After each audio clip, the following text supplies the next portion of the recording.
Saya lupa nama apa.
Oke.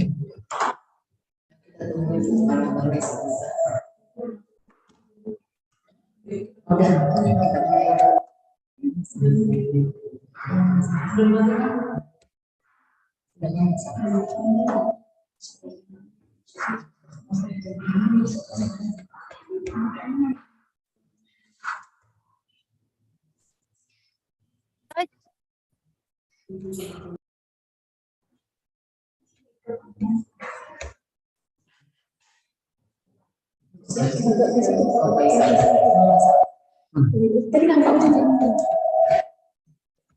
Oh ya, agak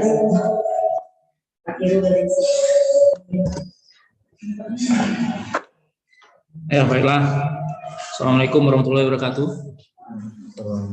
Ya, pada hari ini kita ada kegiatan public hearing mengenai rancangan undang-undang kesehatan yang diharapkan kepada Bapak Ibu dan teman-teman adik-adik mahasiswa. Yang kita bahas adalah mengenai topik wabah penyakit menular dan kesehatan matra, gitu ya. Acara ini akan kita dibuka oleh Ibu Kepala Balai, Bu Bernike Amrita SKM, MKes. Silakan Bu Ike untuk membuka acara kita ini.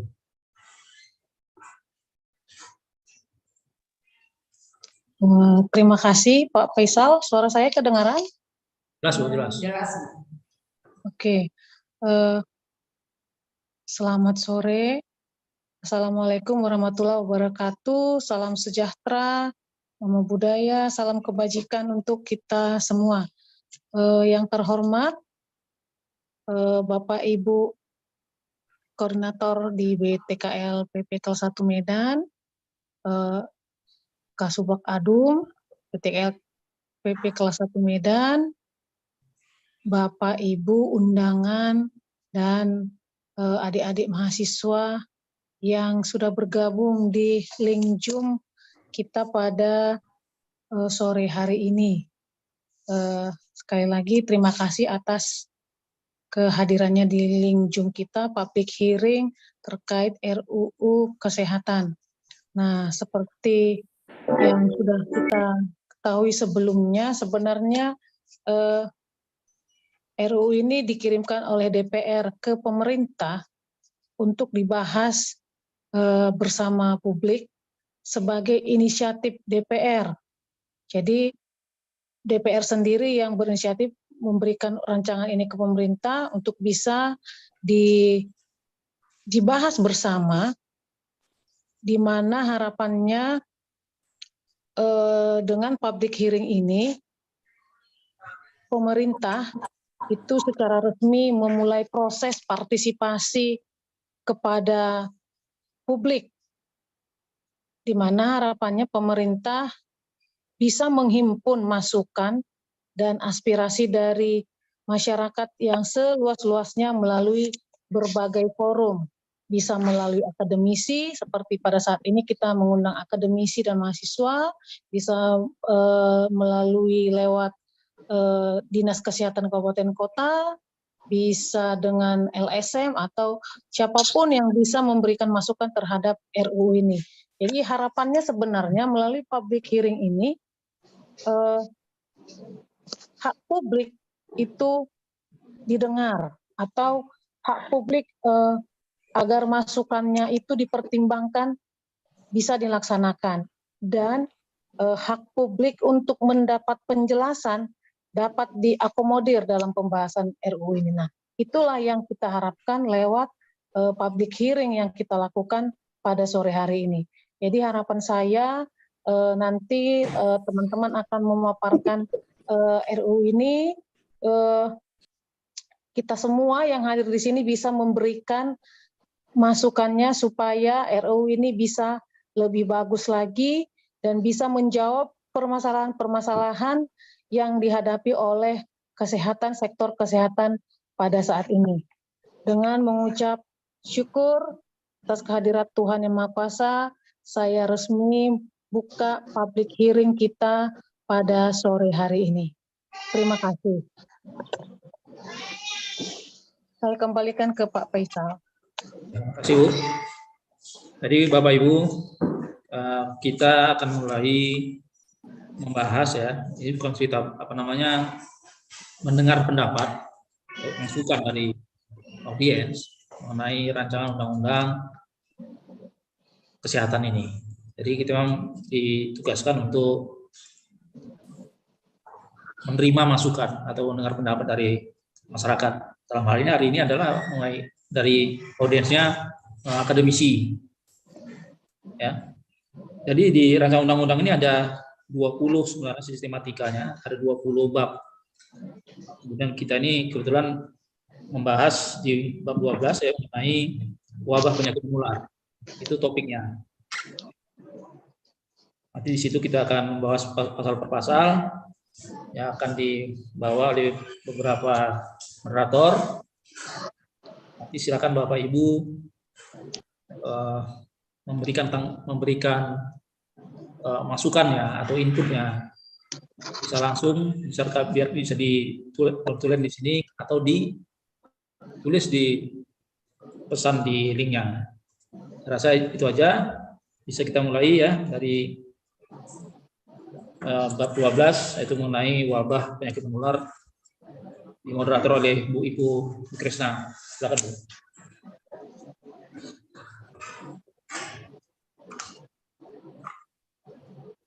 Terima kasih Pak Faisal, terima kasih Bu Kepala Balai, terima kasih teman-teman semua yang sudah hadir, Bapak Ibu dan adik-adik kami para mahasiswa yang sudah berkenan hadir dalam public hearing, Zoom meeting, public hearing yang diselenggarakan oleh BTKL PP Medan.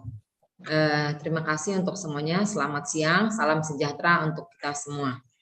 Seperti yang disampaikan tadi oleh Ibu Kepala Balai dan Pak Faisal bahwa pada Zoom kali ini kami akan mendengar pendapat, namanya public hearing. Kita akan mendengar pendapat tentang rencana undang-undang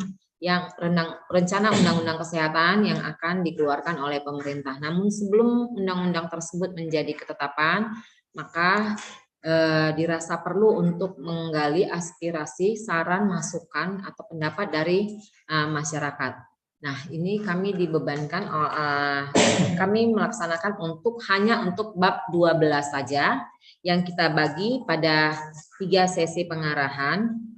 Sesi pertama itu adalah bab 12 bagian 1, 2, 3, dan 5. Sesi kedua di bagian 6 dan sesi ketiga bagian 7, 8, 9, 10. Sesi bagian keempat dari bab 12 ini memang tidak kita bedah karena kebetulan keluar bukan menjadi tusi BTKL PP yaitu kekarantinaan.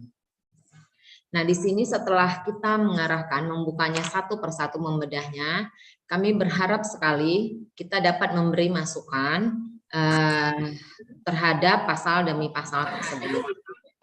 Nah, sesi kita buka dan kami mintakan kalau kira-kira Bapak Ibu, teman-teman semua ingin memberikan saran bisa melambaikan tangannya.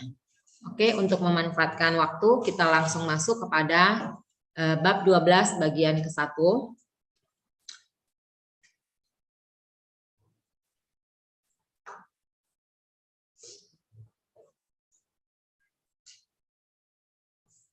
Nah, bagian ke-1 ini mengatur tentang bahwa pemerintah melindungi masyarakat dari wabah, baik pemerintah pusat maupun daerah, di mana dalam melaksanakan kegiatan kewaspadaan wabah dan penanggulangan serta pasca wabahnya, pemerintah dapat membentuk satuan tugas yang terdiri dari beberapa unsur, baik medis, nakes, akademisi, pakar, tentara TNI, Polri, dan lintas sektor lainnya, sampai kepada pemuka masyarakat ataupun pemuka agama. Dan dalam pelaksanaannya, semuanya kegiatan dikoordinasikan dengan oleh Menteri Kesehatan dan bekerja sama dengan menteri lembaga yang terkait, di mana menteri dan lembaga terkait wajib memberi dukungan ketika terjadi kewaspadaan, ketika melaksanakan kewaspadaan wabah, penanggulangan, dan pada saat wabah.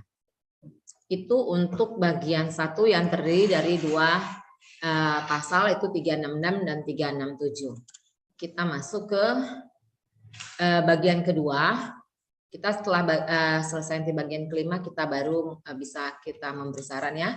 Bagian kedua, bagaimana diatur tentang penetapan jenis penyakit.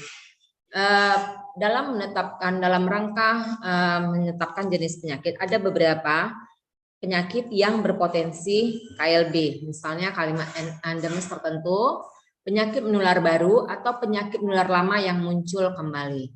Dan jenisnya itu disebabkan oleh agen biologi, dapat menular dari manusia ke manusia atau dari hewan ke manusia, berpotensi menimbulkan sakit yang parah, kecacatan atau kematian, dan berpotensi meningkat dan menyebar secara cepat. Nah, itu kriteria yang diberikan dalam peraturan ini.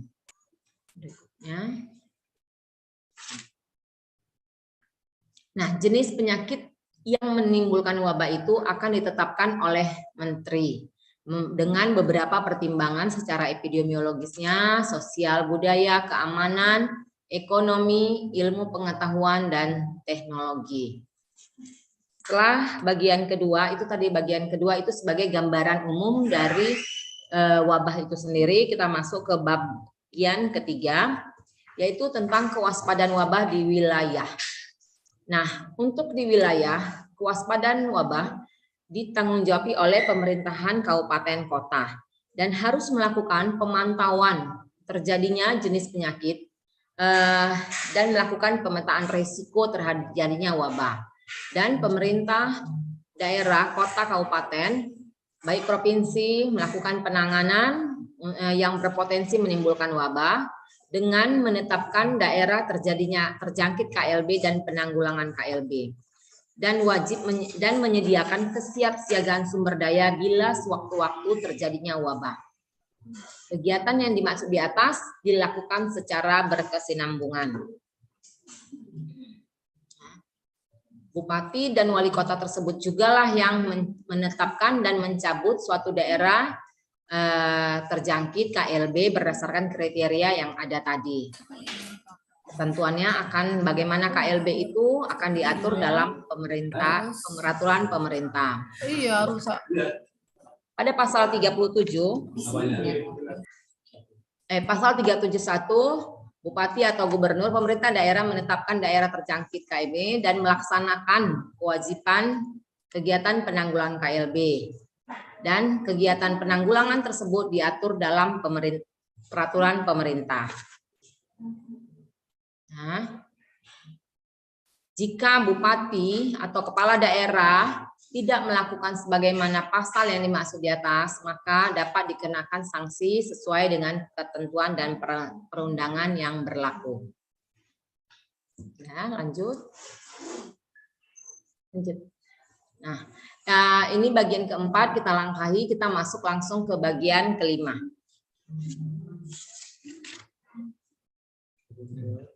Sudah? Kelima.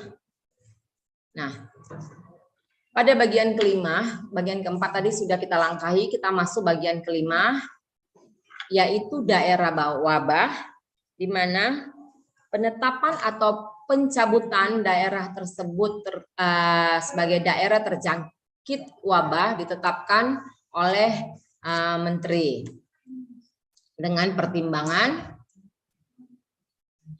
lanjut nih, dengan pertimbangan etiologi, situasi, kasus dan kematian, kapasitas pelayanan dan kondisi masyarakat. Ketentuan penetapan pencabutan daerah terjangkit wabah juga akan diatur lebih lanjut dalam peraturan pemerintah. Pada pasal bagian kelima ini terdiri dari 2 pasal, yaitu pasal 382 dan 383. Dalam pasal 383, jika ternyata wabah tersebut mengancam dan berpotensi menyangkut kehidupan masyarakat yang menyebabkan jumlah korban, kerugian ekonomi, cakupan luas wilayah, dampak sosial ekonomi yang ditimbulkan, kerusakan lingkungan, Menteri menyampaikan kepada mengusulkan penetapan wabah nasional non alam kepada Presiden, dan Presiden menetapkan wabah tersebut menjadi bencana nasional non alam. Nah, pada pasal 384 Presiden menetapkan berdasarkan usulan Menteri, Presiden menetapkan wabah tersebut sebagai bencana nasional non alam sesuai dengan ketentuan peraturan perundang-undangan. Nah, itu yang kita bedah tadi. Lanjut, masih selesai.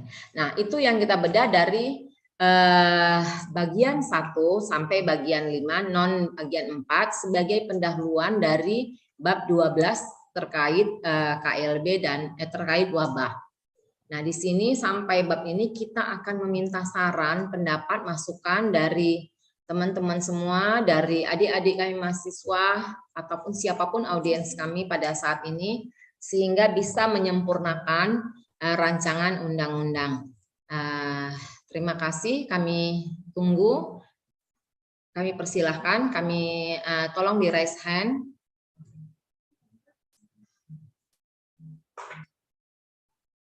Ada? Atau kita foto dulu saja. Sebelum sambil menunggu raise hand, kita foto bersama. Kami mohon tolong dibuka kameranya ya. Tolong dibuka kameranya, kita foto. Tolong nih. Udah. Ya, tolong dibuka kameranya biar kita bisa foto. Udah? Yang pertama. Ayo kita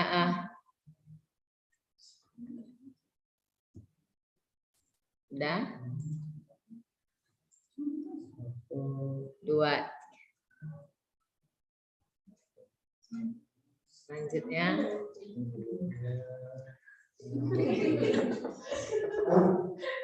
nomor kedua ya. Masuk 2, 3. Halaman ke berapa sekarang?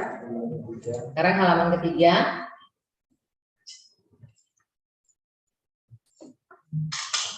Satu, 2. Sudah. Terima kasih. Mungkin ada yang ingin memberi saran atau masukan. Kami sangat mengharapkan saran atau masukannya.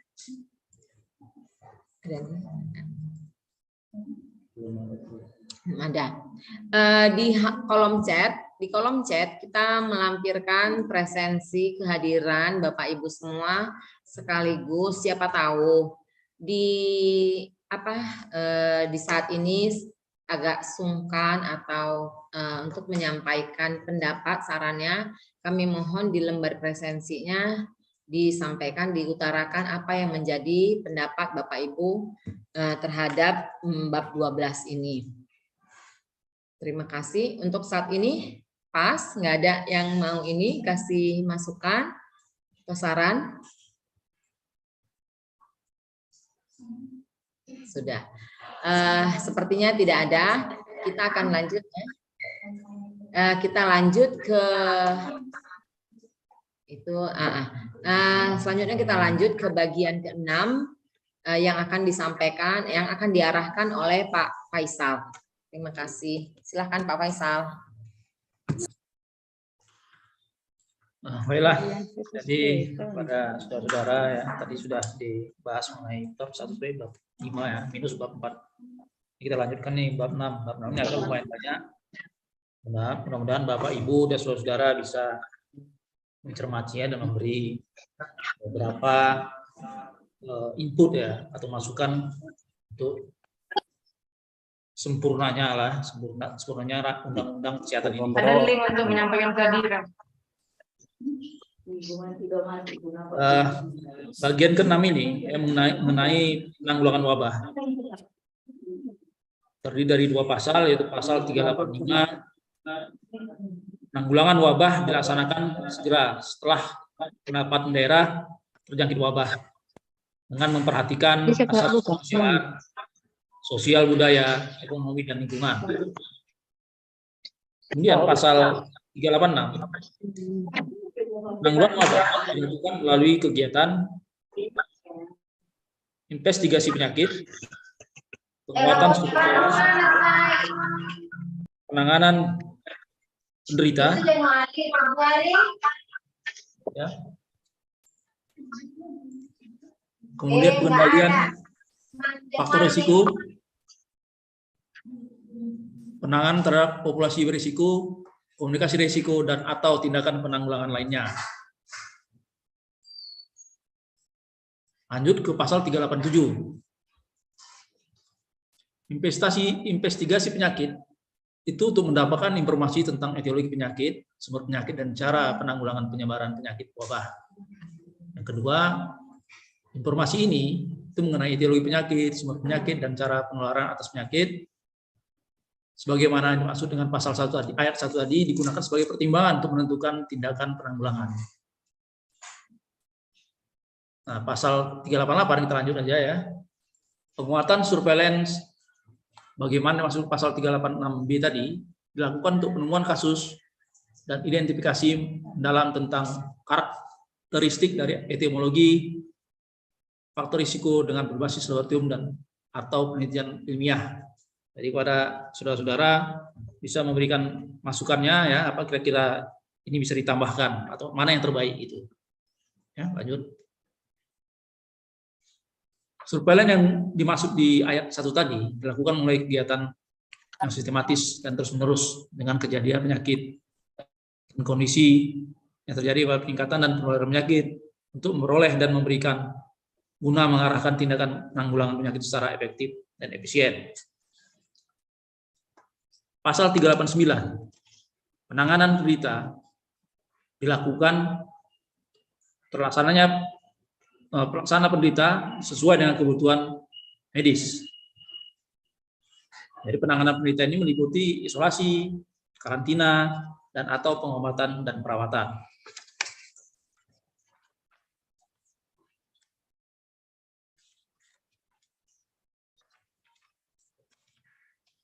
Isolasi dilaksanakan di pasienkes dan atau tempat lain yang memungkinkan penderita mendapatkan akses pelayanan kesehatan untuk mempertahankan kehidupannya. Yang keempat, karantina dilaksanakan di rumah sakit, tempat kerja, alat angkut, hotel, wisma, asrama, dan tempat atau wilayah lainnya dengan mempertimbangkan aspek epidemiologi.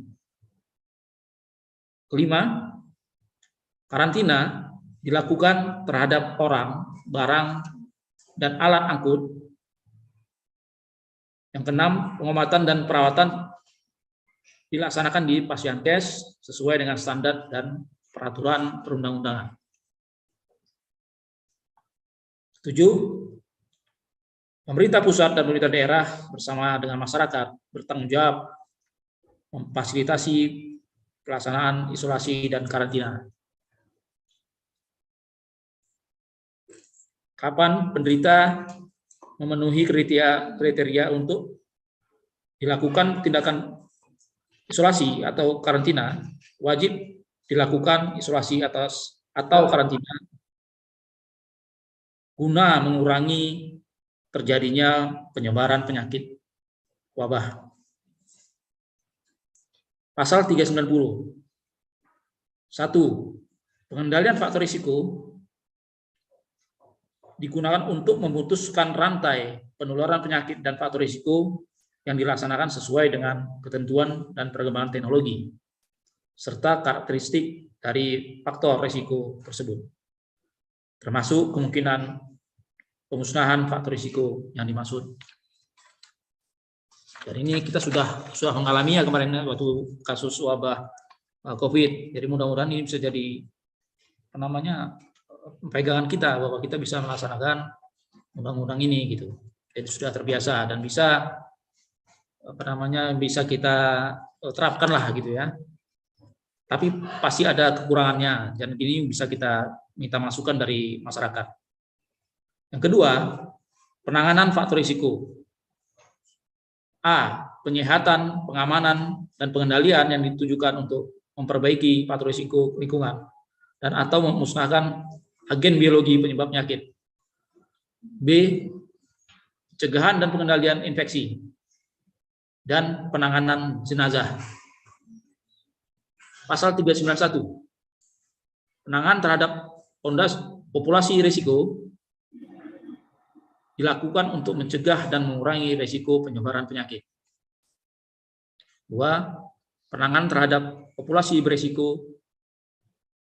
Yang pertama, pemberian kekebalan, pemberian profilaksis, dan atau pembatasan kegiatan sosial kemasyarakatan. Ketiga, pembatasan kegiatan sosial kemasyarakatan, meliputi peliburan sekolah dan tempat kerja, pembatasan kegiatan keagamaan, pembatasan kegiatan di tempat atau fasilitas umum, dan atau pembatasan kegiatan lainnya.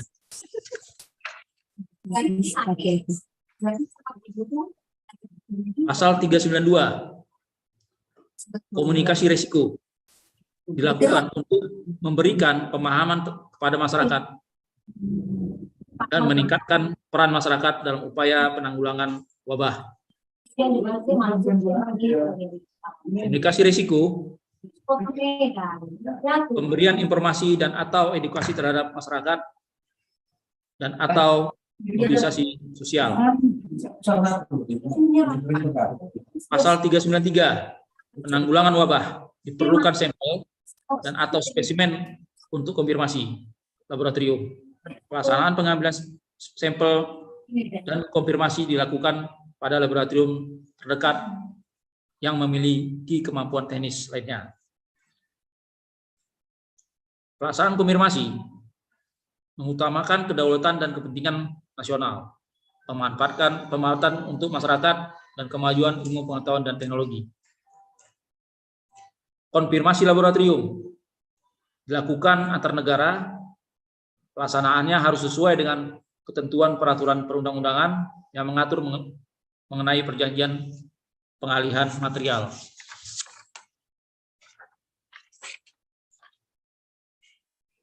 Pasal 394, kegiatan penanggulangan wabah dilakukan secara terintegrasi, komprehensif, dan tepat sasaran dengan melibatkan kementerian atau lembaga terkait dan pemerintah daerah.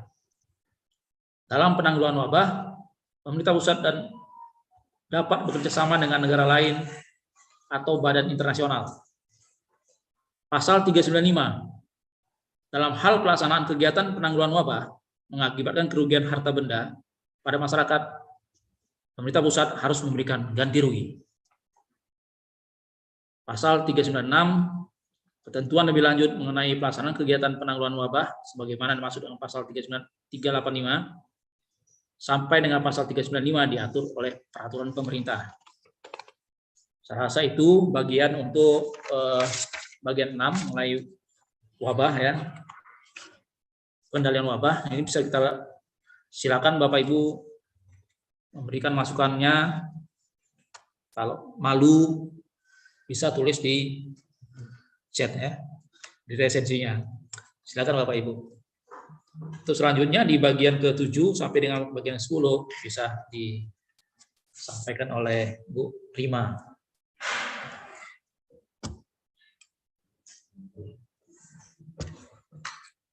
Oke. Terima kasih atas kesempatan ini. Tadi dinyatakan di depan bahwa ini merupakan masih rancangan undang-undang kesehatan. Jadi disinilah kesempatan kita sebenarnya untuk dapat memberikan aspirasi kita terhadap bangsa dan negara ini di dalam pembuatan undang-undang kesehatan yang bisa pro ke rakyat. Jadi diharapkan saudara-saudara memberikan masukan apabila ada yang kurang sempurna di dalam rancangan undang-undang yang sudah dipaparkan ini. Nah, di sini adalah bagian yang ke-7. Nah, di bagian yang ke-7 ini merupakan kegiatan pasca wabah, setelah wabah ya, yaitu ada satu pasal yaitu pasal 397, di mana untuk pemulihan pasca wabah dilakukan kegiatan normalisasi, ya berupakan pelayanan kesehatan dan kehidupan sosial, ekonomi dan budaya masyarakat.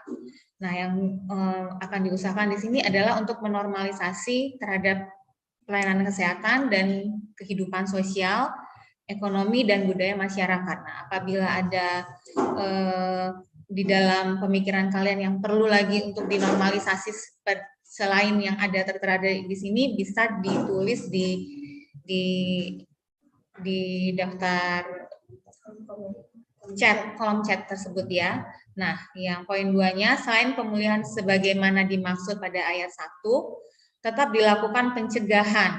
Nah, agar tidak terulang wabah melalui kegiatan yaitu penguatan surveillance kesehatan dan pengendalian faktor resikonya. Itulah di bagian ke-7. Nah, sekarang kita lanjut ke bagian ke-8, yaitu mengenai pelaporan. Di bagian ke-8 ini ada 2 pasal, nah, di mana pasal 398, pemerintah daerah, kabupaten atau kota, dan pemerintah daerah provinsi menyampaikan laporan pelaksanaan kewaspadaan wabah, penanggulangan wabah, dan atau kegiatan pasca wabah kepada menteri secara berkala. Nah, pelaporan sebagaimana dimaksud itu paling sedikit berisi perkembangan situasi wabah serta kegiatan penanggulangan yang dilakukan. Nah, itulah di bagian bab 8. Nah, sekarang lanjut ke pasal 399-nya, yaitu Menteri wajib melaporkan setiap perkembangan situasi wabah dan penanggulangan wabah kepada Presiden. Berdasarkan laporan sebagaimana dimaksud pada ayat 1, mengumumkan perkembangan wabah dengan memperhatikan dampak ekonomi, budaya, politik, dan keamanan yang mungkin timbul. Jadi perlaporannya ini secara berkala ya, dari bawah sampai ke atas, sampai ke menteri dan ke presiden. Nah, sekarang kita lanjut ke bagian 9, yaitu sumber daya, di mana terdiri dari ada 7 pasal ya kalau nggak salah, yaitu dari pasal 400 sampai 406. Di pasal 400, sumber daya dalam upaya penanggulangan wabah meliputi, yaitu sumber daya manusia, teknologi, sarana dan prasarana, perbekalan kesehatan, dan pendanaan. Nah, ini untuk sumber dayanya ya. Nah, untuk pasal 401, yaitu sumber daya manusia, sebagaimana dimaksud pada yang poin A, itu mencakup medis, tenaga kesehatan, dan non-tenaga kesehatan sesuai kebutuhan. Ya, seperti waktu wabah COVID itu non-tenaga kesehatan kan banyak juga yang direkrut gitu loh, karena kekurangan tenaga kesehatan. Makanya diatur di dalam pasal 401. Nah, kita lanjut ke pasal 402. Setiap tenaga medis dan tenaga kesehatan wajib ikut serta dalam penanggulangan wabah. Nah, inilah tenaga yang garda terdepan ya. Pasal 2, dalam hal tenaga medis dan tenaga kesehatan sebagaimana dimaksud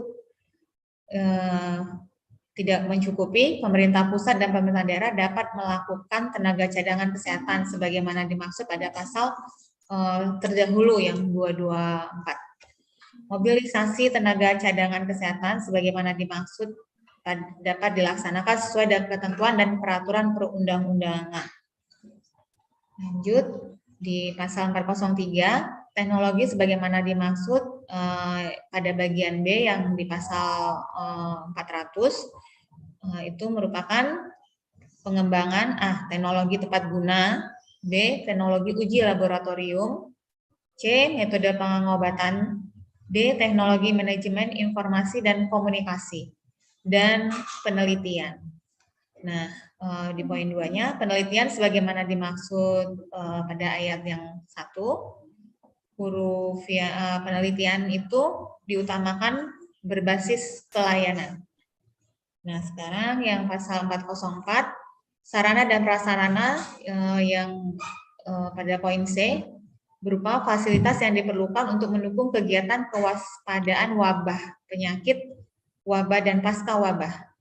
Nah, pasal 405, perbekalan kesehatan sebagaimana dimaksud pada pasal 394, poin D, meliputi kesehatan, obat, vaksin, bahan medis habis pakai, dan bahan alat pendukung diperlukan dalam menyelenggarakan kegiatan kewaspadaan wabah, penanggulangan, dan pasca wabah.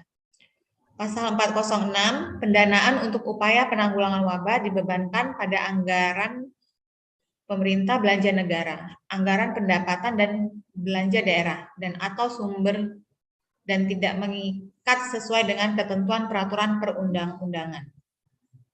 Nah, sekarang kita ke bagian ke-10, yaitu merupakan hak, kewajiban, dan larangan.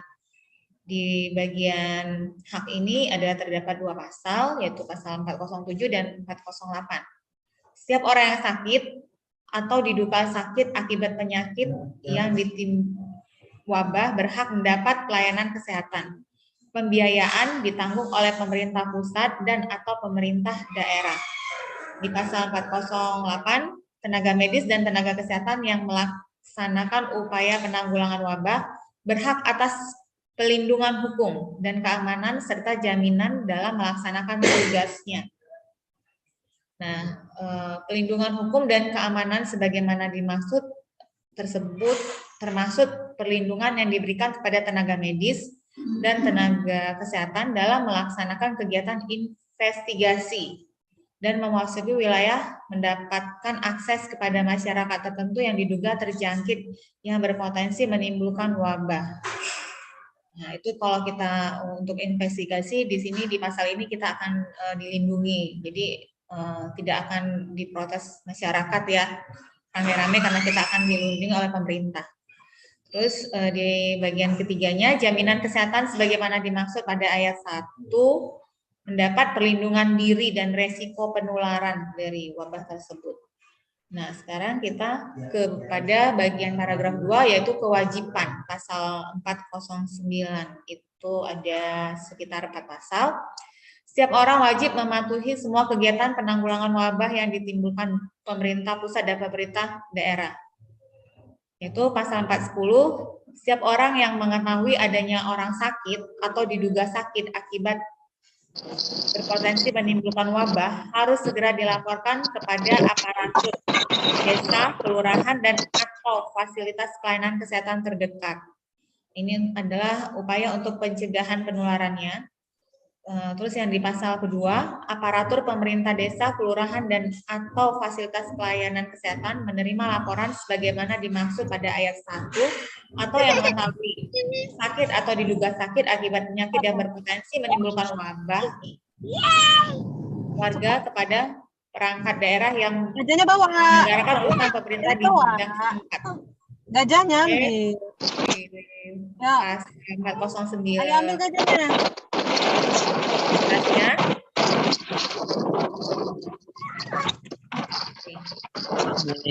Dalam keadaan wabah, seluruh fasilitas pelayanan kesehatan baik milik daerah pusat dan pemerintah daerah maupun swasta wajib memberikan pelayanan terhadap orang sakit atau diduga sakit akibat penyakit yang berpotensi menularkan wabah. Di pasal 412, setiap orang yang mengelola bahan yang mengandung penyebab dan atau penyebab penyakit yang berpotensi menimbulkan wabah wajib memenuhi pengelolaan. Poin keduanya, ketentuan mengenai standar pengelolaan bahan yang mengandung penyebab agen biologi, penyebab penyakit yang berpotensi menimbulkan wabah diatur di dalam peraturan pemerintah. Sekarang kita lanjut ke larangan ya. Enggak, ini masih ada 413. Fasilitas pelayanan kesehatan yang tidak memberikan pelayanan kesehatan orang sakit atau diduga sakit akibat penyakit yang berpotensi menimbulkan sebagaimana dimaksud pada pasal 394 dan setiap orang yang mengelola, mengandung penyebab dan atau agen biologi penyebab penyakit yang menimbulkan wabah tidak memenuhi standar.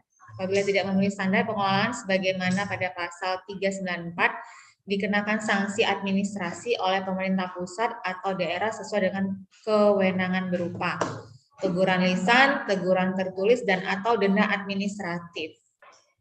Poin 2-nya, ketentuan lebih lanjut mengenai tata cara pengenaan sanksi administrasi disebutkan dimaksud pada ayat 1 diatur dalam peraturan pemerintah. Sekarang lanjut ke pasal larangan ya, yaitu ada 2 pasal, pasal 414 dan pasal 415.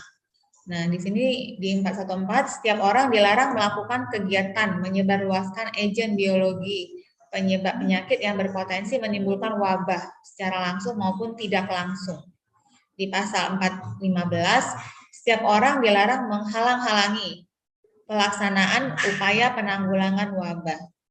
Nah, inilah semuanya rancangan undang-undang yang kita bahas, yaitu Undang-Undang Kesehatan di bab 12.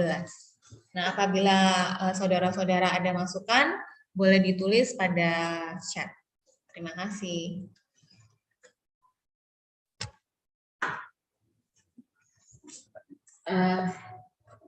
Terima kasih Ibu Enda Prima, Pak Faisal. Nah, kami masih menunggu masukan, saran, tanggapan dari Bapak Ibu, adik-adik semua terhadap bab 12 tentang wabah penyakit menular ini. Karena saran atau pendapat kita sangat dibutuhkan, dapat membantu membangun negeri ini. Partisipasi sekecil ini, sekecil apapun, sangat dibutuhkan. Karena kitalah pelaku-pelaku dari undang-undang kesehatan nantinya.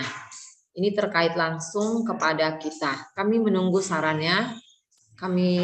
Mungkin Bapak Ibu ada yang mau menyampaikan langsung.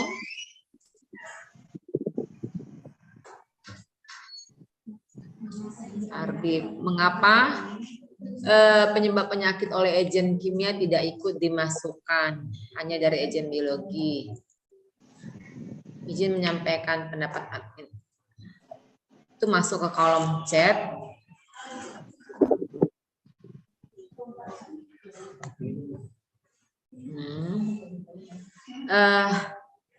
Mengapa penyakit oleh agen kimia tidak ikut dimasukkan hanya dari agen biologi saja? Pasal 368 ayat 5, menteri apa yang dimaksud dalam pasal tersebut? Nah, pada pasal 383 untuk minimal kuantitas yang diperlukan untuk menteri dapat mengusulkan tidak disebutkan. Oh, ini untuk itu ya. Dan juga menteri kembali tidak disebutkan menteri dari bagian mana. Pasal 413 sanksi administratif seperti apa yang akan diberikan. Terima kasih untuk ini Hardif. Nama Hardif ya tadi ya. Kalau saya nggak salah baca. Mungkin yang ini maksudnya tadi yang kuantitas tadi yang pasal 383 itu apa ya?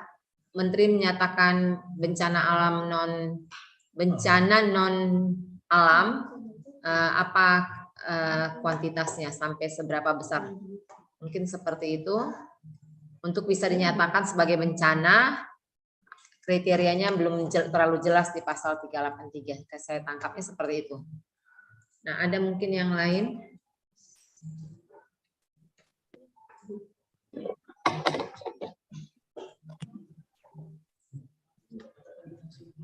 Apa itu? Hardif lagi. Oh, dari Hemayulfi, pasal 387 ayat 2, tidak disebutkan pihak mana yang bertanggung jawab terhadap kegiatan surveillance. Terima kasih. Terima kasih Hemayulfi, dari USU, terima kasih Hardif. Oh ini Hardip lagi. Oh yang tadi yang saya baca. Terima kasih Hardip, terima kasih Hema Yulfi. Mungkin yang lain bisa menyampaikan. Ada lagi? Kelihatannya adik-adik ini segan menyampaikan langsung pakai ke lembar chat ya.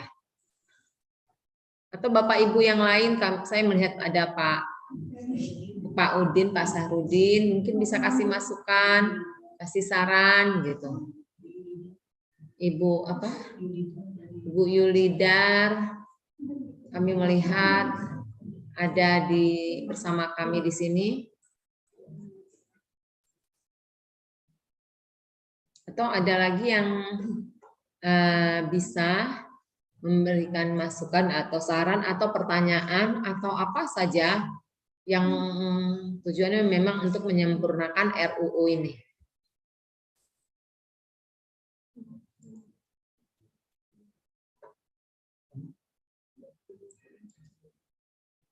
Oke, masih kita tunggu. Kalau misalnya bisa ditulis di chat. Tulis di chat atau kan di lembar presensinya itu ada tempat saran.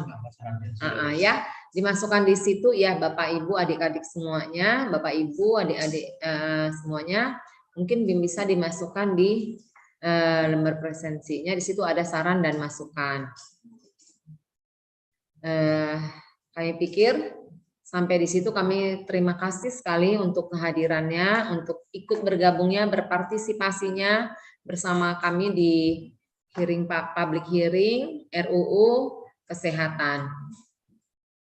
Kami serahkan kepada Pak Faisal untuk menutupnya. Terima kasih.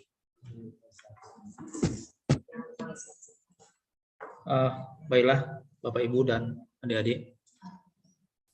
Jadi setelah kita mendengarkan paparan tadi ya, kita bisa kalau ada ide bisa ditulis di presensi lembar pendaftaran tadi ya, di bawahnya ada kolom untuk pesan, bisa kita tuliskan, dan jangan lupa juga mengisi absennya gitu. Nanti ini adalah sebagai pertanggungjawaban kita kepada Kementerian Kesehatan, dan juga mendapatkan untuk kami bisa kirimkan sertifikatnya kepada saudara-saudara. Jadi saran dan masukan itu sangat kami harapkan gitu. Kalau semakin banyak saran kita itu kan semakin banyak juga pikiran bagaimana menambah atau mengurangi atau mempersempurnakan rancangan undang-undang kesehatan ini. Ini kebetulan adik-adik mahasiswa ini kan utamanya di bagian kesehatan kan, pada kalianlah nanti yang mengemban tugas ini begitu. Jadi dari saran dan buah pikiran kita itu yang akan kita jalankan nanti ke tahun-tahun depan ya. Saya rasa itu aja. Acara ini akan berlanjut sampai dengan besok ya. Jadi segala saran dan masukan itu akan kita terima sampai dengan hari Jumat. Setelah itu kita akan kumpulkan di Kementerian Kesehatan. Kemudian dibawa ke DPR lagi. Kemudian nanti setelah itu disahkan oleh Presiden. Saya rasa itu saja. Terima kasih atas kehadiran saudara-saudara semua. Akhir kata, saya mengucapkan Assalamualaikum warahmatullahi wabarakatuh.